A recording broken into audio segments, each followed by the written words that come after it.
Princeton, a smallish town of just over 30,000 citizens,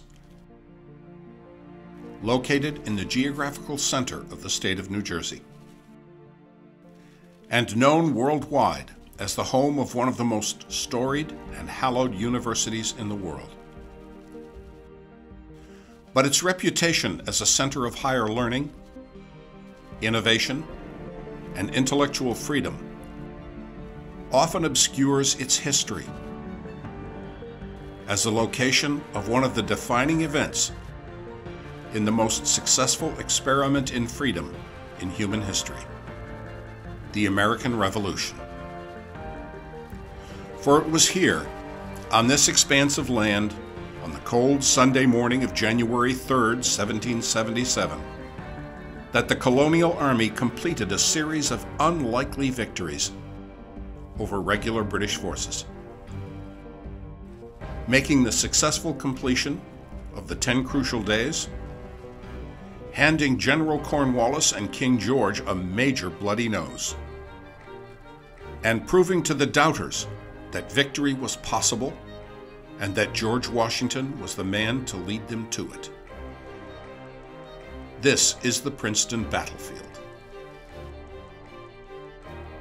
This is where George Washington, having crossed the Delaware River 10 days earlier on Christmas of 1776, and having surprised and defeated the Hessian garrison in Trenton on the following day, ran into British forces as he drove to attack the garrison in Princeton.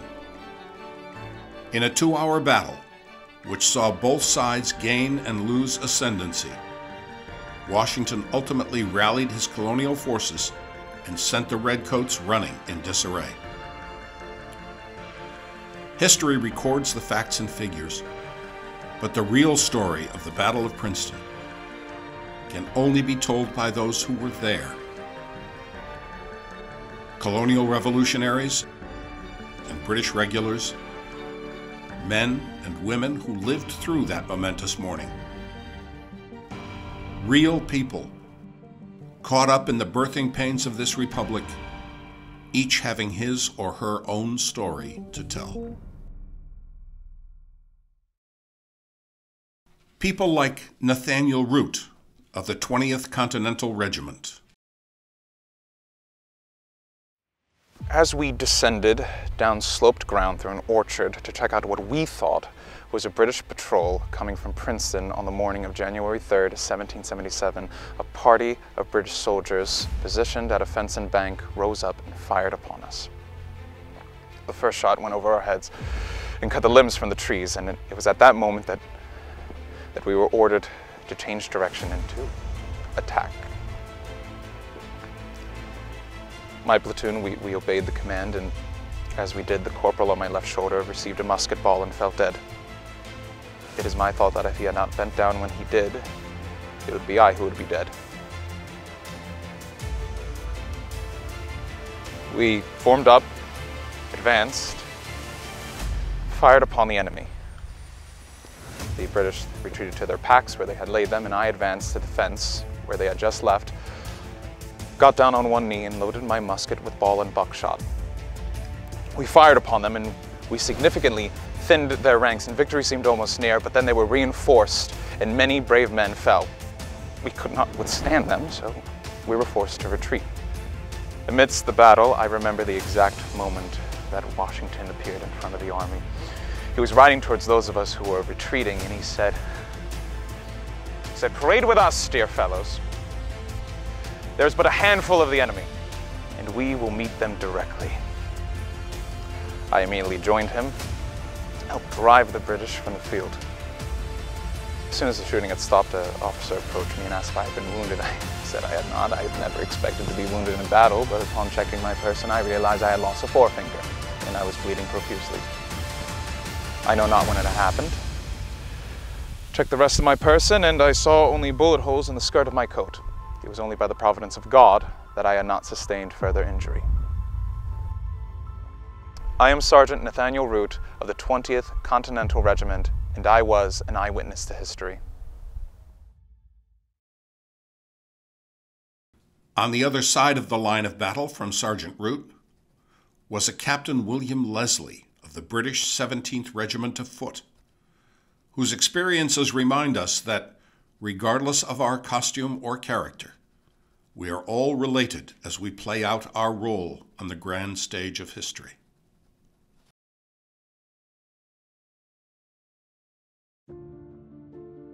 The morning of January 3rd, 1777, my company formed in the line of march of the 17th Regiment of Foot under our commander, Lieutenant Colonel Charles Maud. We mustered a few hours before dawn, and just as the sun began peering out from behind Nassau Hall, the order to march was given, and we proceeded towards Trenton, where we were expected to join General Cornwallis.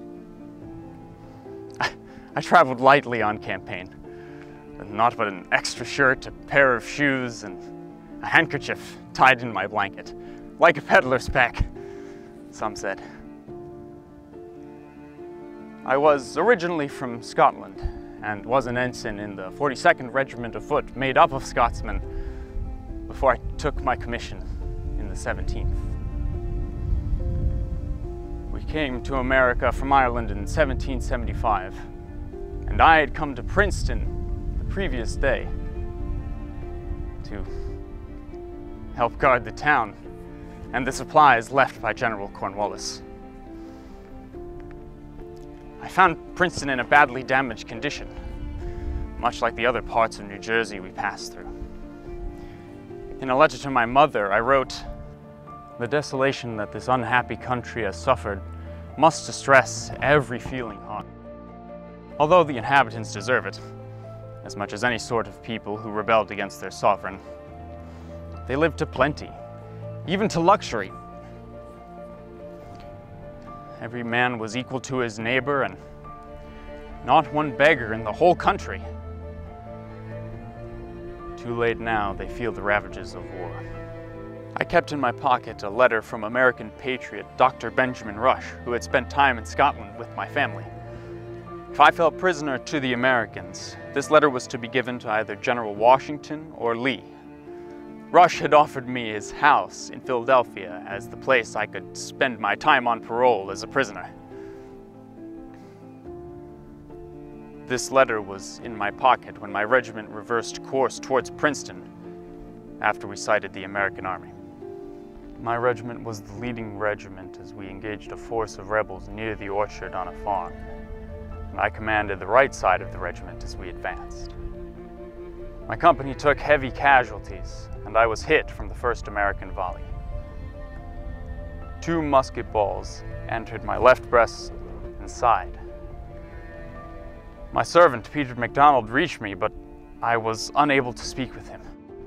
So I gestured for him to take my pocket watch, which he did, just minutes before I died.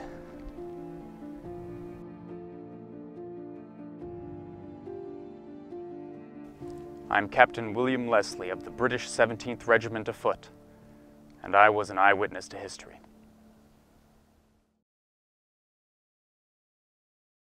No one in Princeton was left untouched, without regard to situation or station. Susannah, a young slave girl in the house of Quaker farmer Thomas Clarke, began her day as usual in the tranquil silence of a quiet morning in the New Jersey countryside. Quite suddenly, however, that would change everything. My name is Susanna. I was an enslaved woman owned by 7 members of the Clarke family, including Mr. Thomas Clarke, in whose home I resided. Mr. Clarke and his family were Quakers, and although many of their fellow Quakers believed slavery to be an immoral sin, those who owned me did not yet subscribe to that belief. As for the war, the Clarkes did not wish to participate on either side, holding strongly to their pacifist beliefs. They were farmers, and they worked hard each day to produce food for their families and neighbors. The battle that took place on the farms of Mr. Thomas and Mr. William Clarke was something that we did not at all expect. We knew the British had soldiers stationed in Princeton, but we had seen them march toward Trenton, where they had fought with General Washington's army. We didn't know what had happened in that battle, because as always, we put our effort into keeping the house, maintaining the farmland, which had been pillaged for 3 weeks by the British soldiers. We were missing animals, we were missing food supplies that we had put up for the winter. The next morning, on January 3rd, I was in the home with Mr. Thomas and Miss Sarah when suddenly men were marching outside of the farmhouse headed toward Princeton. They were disheveled, belonging to George Washington's army, not the redcoat British, not the bluecoat Hessians. There seemed to be several thousand of them. And as we watched, a group of several hundred broke off and walked across the neighboring farm of Mr. William towards the post road. And unknown to us at the time, those British soldiers that were still remaining in Princeton were on that same road headed toward Trenton. British soldiers on the road saw the American troops and sent some men to attack them. Very quickly, battle broke across the farms, badly scaring us and causing damage to the house. When the firing finally ceased, American troops carried severely wounded and bloodied soldiers into the house, and I helped Miss Sarah and the other Quakers and the other Army doctors take care of those men for many days after that battle. Not long after, I was freed by the Clarke family. I received my manumission papers in February 1779 on my 30th birthday. My name is Susanna, and I was an eyewitness to history.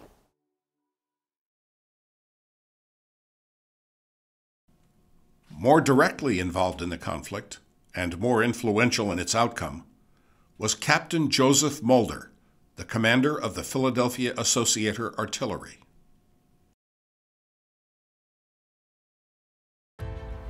At the Battle of Princeton, I commanded a company of Philadelphia Associators. These were artillerymen, and they were volunteer militiamen.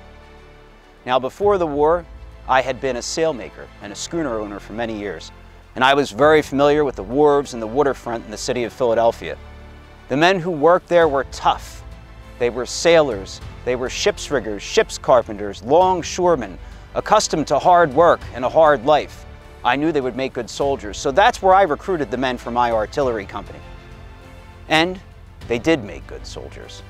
By the fall of 1776, we were veterans. We had already fought many battles with General Washington's troops. And then we made that march during the freezing, bitter cold night of January 2nd into the early morning hours of January 3rd, 1777, from Trenton to Princeton. The battle opened early that morning when General Mercer's brigade made first contact with the enemy on the farm of William Clarke. They were overrun quickly and forced to retreat in the face of a ferocious British bayonet charge.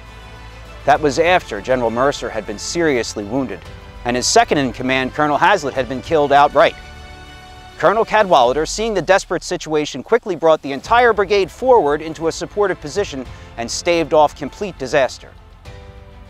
I knew it would be critically important to provide artillery support for Colonel Cadwalader, so I hurriedly gathered my 20 men and posted them and our 2 cannon on the right-hand side of the Thomas Clarke farmhouse. My young gunners did me proud. The training I had given them paid off. Round after round of canister and grape shot belched forth from the barrels and into the massed ranks of the British regulars, causing a great deal of casualties.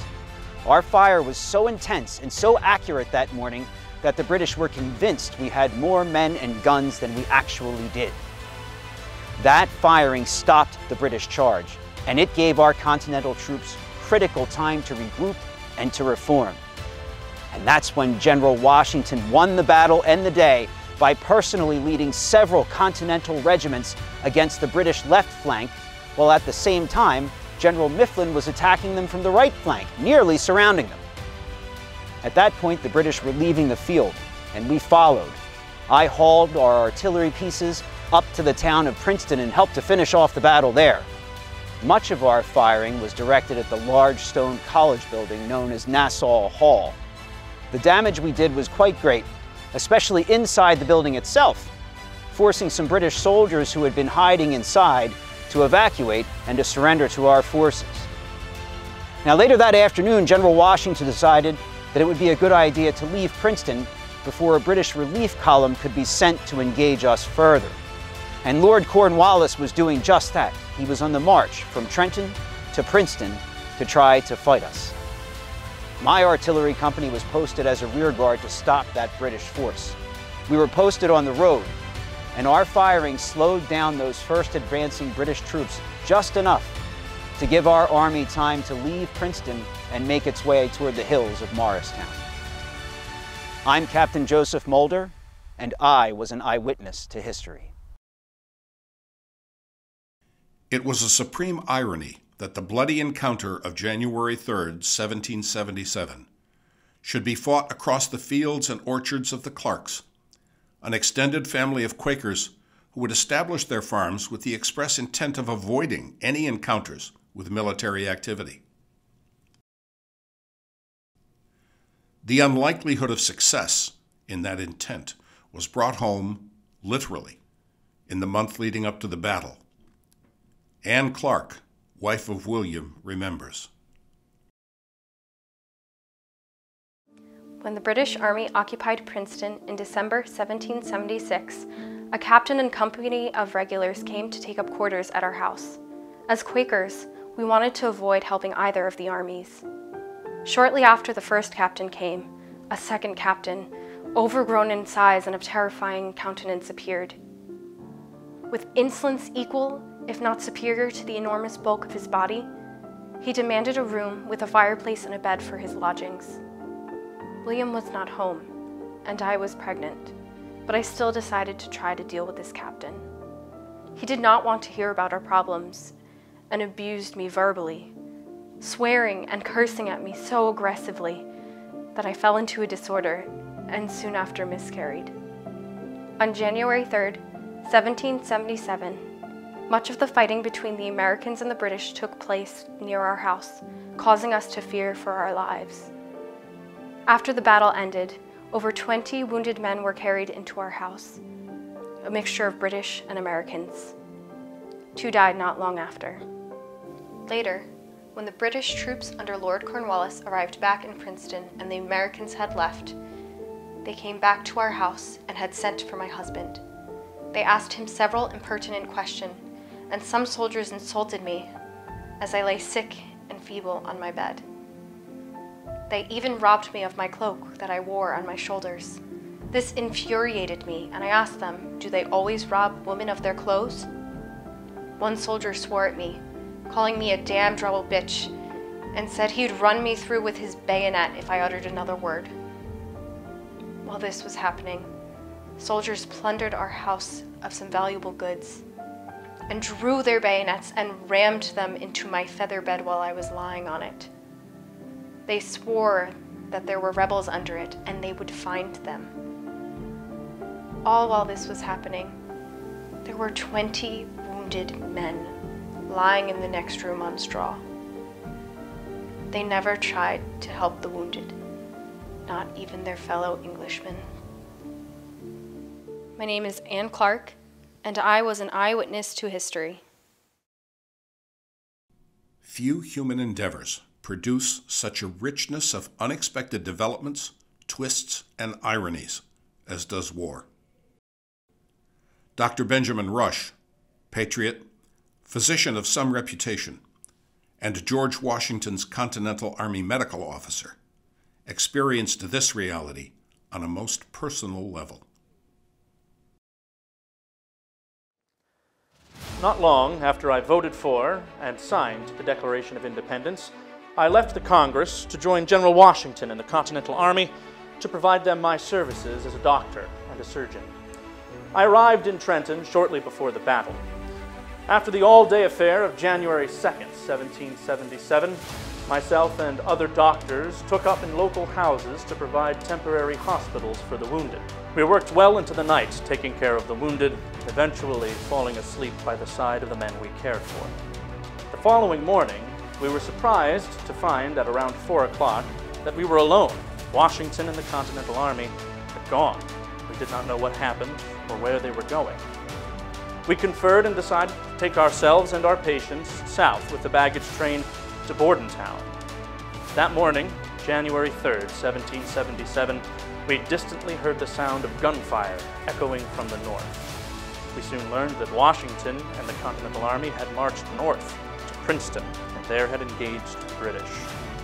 I was disappointed in the general that he had not informed us that he was moving, nor that he had decided to bring any doctors with him, knowing there was going to be an engagement. My fellow doctors and I eventually made our way to Princeton in the coming days. I was very familiar with Princeton. I married Julia Stockton, daughter of Richard Stockton, who lived nearby in his estate in Moulder. My father-in-law was also a signer of the Declaration of Independence and had, just last month, been captured by the British. Rumor had it he was being mistreated. He was, however, returned to us under some controversial circumstances, but I did my best and went to visit him nonetheless. We began to set up a hospital in the college building, Nassau Hall, but many of the wounded were so badly injured that they could not be moved far from the battlefield and were left in the homes of local citizens. One such man was my good friend and fellow doctor, Brigadier General Hugh Mercer. Mercer had been bayoneted in the abdomen 7 times and struck over the head with the butt of a British musket. Although his wounds seemed fatal, I was hopeful that he would recover. He lay in the home of a Quaker, Thomas Clarke, whose home was about a mile away from town, and was cared for by his sister, Sarah Clarke, and their enslaved woman named Susanna. I was devastated to learn not only of the death of Brigadier General Hugh Mercer, but that of my close friend, British Captain William Leslie of the 17th Regiment of Foot, who I discovered had been killed here on the battlefield. And though I cherished our victory, I could not help but shed a tear.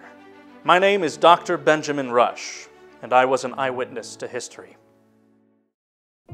A very wise person once observed that life is what happens when you're busy doing other things. What is history but life viewed through the lens of time? And what is life but a series of events that happen to and around us, real people in real time? The events of that cold winter's morning in early January of 1777, spontaneous in evolution and momentous in effect, were not simply some fabulous story to be told and celebrated in retrospect. They were an immediate experience in the lives of individual human beings, men and women, soldiers and civilians, whose personal participation, willing or not, made them eyewitnesses to our history.